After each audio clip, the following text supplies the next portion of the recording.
Hello guys, how's it going? My name is Dalaran. In today's video, I'm gonna give you guys as quick of a video as I can for Assassination Rogue PvE guide for patch 8.1. In this video, I kind of just want to cover all the new stuff that happened with the spec, if anything, as well as give you guys all the base stuff like stats, talents, what's your rotation, how you should be playing the spec, some of the useful information you guys might want to use for yourselves when playing your rogue. Alright, so let's talk a bit about the spec. What is new? We got a few new things, mostly in terms of Azeroth traits. We got a brand new one for single target called Nothing Personal. It's really strong, and if you get this on your piece of gear as an item level increase, you should be pretty happy. Vendetta poisons the target doing nature damage, very similar to what it did with the artifact weapon back in the day, and also generates 40 energy over 20 seconds. That's about 1 energy per second. It's not huge, but it is kind of nice. It was end up being the best trait for any fights for PvE where you have a target that needs to be burned down very quickly during certain key moments. Adding that extra nature damage on top of the Vendetta already adds a little bit extra of that bursty damage, ends up being pretty good for single target. For AoE, we end up getting a change to one of the traits, Echoing Blades. Phantom Knives damage is increased by 429, which is better than the other trait because it only increases damage if it hit 3 targets, so this is a flat increase no matter what. And for each of the first 5 critical strikes, it'll fire a second spray of knives, dealing about double the damage, and kind of like an echo of fan. So this one ends up being actually very strong for AoE, and will be in consideration when it comes to doing stuff like Mythic Pluses. Then there was also a change to one of the talents called Blindside, so it does a bit more damage at 35% of enemy's health. So you have Blindside doing about 6k a pop, generating 1 common point unless it crits.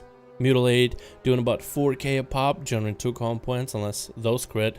So Blindside ends up being the better choice for execute, and now it should be more considered, especially in execute based fights. Plus it also is probably the most engaging talent. Alright, let's talk a bit about the stats. If you're going to be playing single target for Assassination, you want to go Agility, Haste, Critical Strike, Mastery, and Versatility. You want to prioritize Haste for the ticks for your bleed so you can get more energy, so you have a more smoother rotation.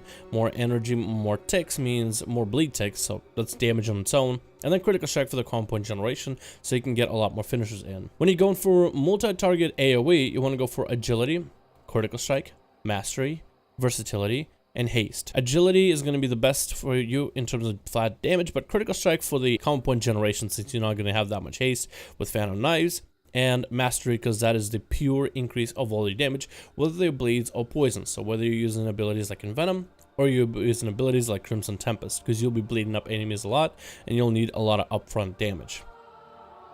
So when it comes to balancing out the stats for your character, you're trying to get as much stats of Haste, Critical Strike, Mastery, Versatility, depending on what you're trying to do. This is the best advice I have for you when it comes to getting gear. Of course, it's always best to just go and sim your character, and I'll show you guys exactly how to do this here. But if you're not going to be using sims and you're just trying to kind of manually do things, a piece of gear, let's say you have a 380 and a 370. A 380 is going to be better as long as the secondary stats are better. But if the difference is 15 item levels or above, then the pure amounts of agility is going to be better for you. This does not apply to rings, as rings only have secondary stats. So with rings, you're going to want to look for the best secondary stats. Of course, certain stat weights outweigh each other. If it has high enough item level, I would say maybe at around like 20 item level or so. Of course, again, simming yourself is going to be helpful. And lastly, a piece that has a gem slot is going to be about 12 item level increase. So if you have, let's say, a ring that has your better stats, and you have, let's say, a 380 ring that is technically more secondary stats, and this works for any piece of gear like belts, for example. A piece of gear with a gem slot is basically a 12 item level increase. So if you have a 380 and a 370 with a gem slot, the 370 with a gem slot, as long as it has your best secondary stats, is going to be stronger than the 380, even if it 380 has your best secondary stats. Of course, if you ever want to sim your character, it's always a good idea to download the add-on called SimC. They have a SimCraft add-on on the website, and I can bring it up right now. To get the SimC add-on, you go to Gear Compare, and you can click on the Simulation Craft add-on right here, and you'll be able to download it. With the add-on, then you'll be able to just simply paste in your information on your character. Like, for example, I'm on my rogue right now for Assassination. Type in /SimC, brings me up this. I hit Control-C to copy everything, and then I just go and plug it into here. And you can kind of just plug all your information. It'll take all of your talents, it'll take all the pieces of gear, and you can go sim a bunch of things. For example, I can sim a bunch of rings to see which ones end up being a little bit better for me. I'm gonna try to sim a bunch of different rings, and it'll just spit me out the information. You can even do stuff like which enchants you want for your main hand, offhand, what ring enchants, what gem slots, and even change your talents. It's a great add-on. A lot of you guys should be using it.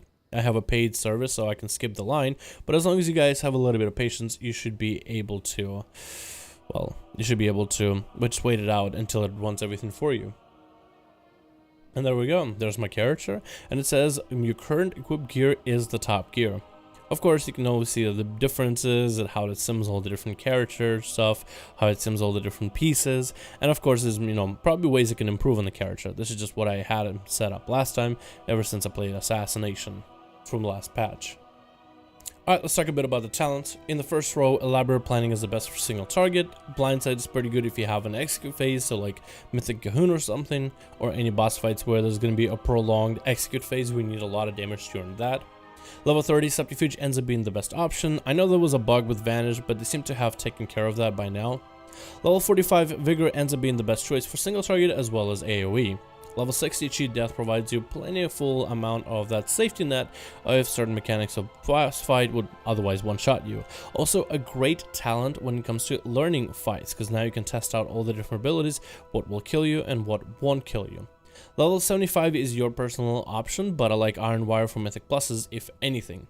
At level 90, it's going to be a close one between Exsanguinate and Toxic Blade. Toxic Blade generally is a lot more consistent, but if you are running yourself some Shrouded Suffocation for an Azeroth trait, Exsanguinate becomes a lot stronger for big bursty openers. At level 100, Poison Bomb is the only viable single target option. If you do Mythic Pluses, however, Crimson Tempest ends up being a really good choice. Otherwise, stick with Poison Bomb. Some of the Azeroth traits you might want to look out for single target for Assassination are Shrouded Suffocation is really good. Double Dose is great for Mutilate Poison build. Nothing Personal is now really strong. And of course Archive of the Titans if you're going to be raiding. For the AoE situations, you will want to run something like Shrouded Suffocation for that versatility. Being able to garrote multiple targets is a very powerful opener. Scent of Blood is pretty good for the Rupture Agility combo. Echoing Blades is exceptionally strong right now. And of course Archive of the Titans is also fairly decent. So now it's all about the opener you'll want to play as Assassination Rogue. This one is going to be with my build of Shrouded Suffocation, which you'll want at least one of those. Then I got myself double Archive of the Titans, and that's what I've been rolling for as long as I remember. So the build is going to be, and the playstyle is going to be very, very simple in the opener. I also have a trinket for Galecolor's Boon. It's end up being a fair amount of haste that you can increase, you know, whenever you're opening on the target. Very, very powerful overall, but I'll show you guys exactly what the damage looks like.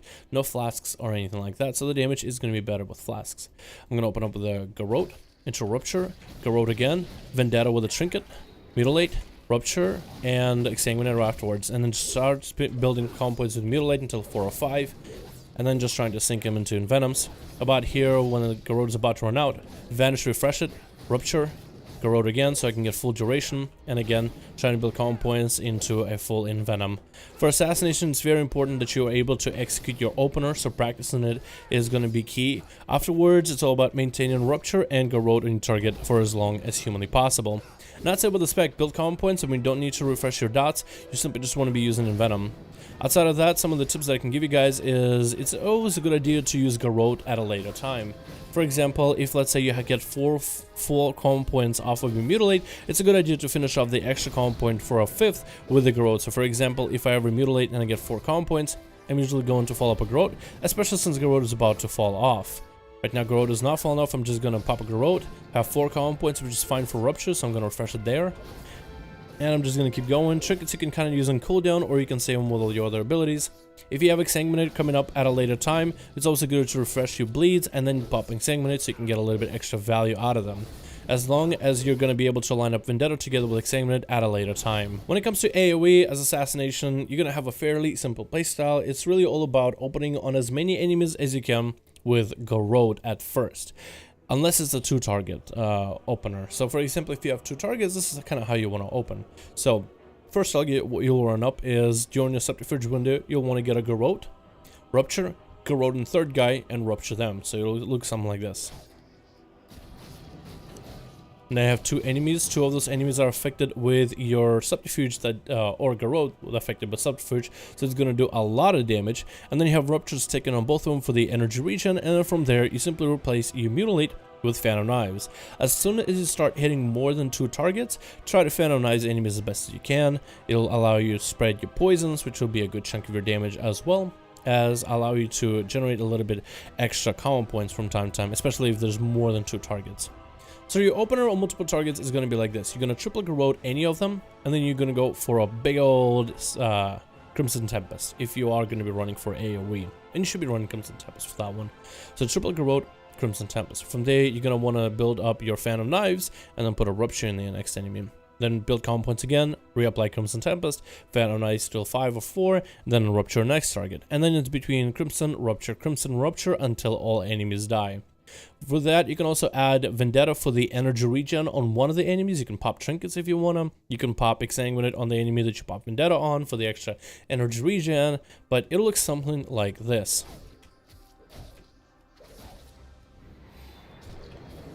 I'm going to pop Exsanguinate on them. So now we're just going to try to get a Rupture on this guy, and we're going to keep focusing on him. So you're just going to keep AoEing some more. Pop a Rupture on this guy. AoE again. Rupture on this guy. Now we're gonna go for another Crimson Tempest.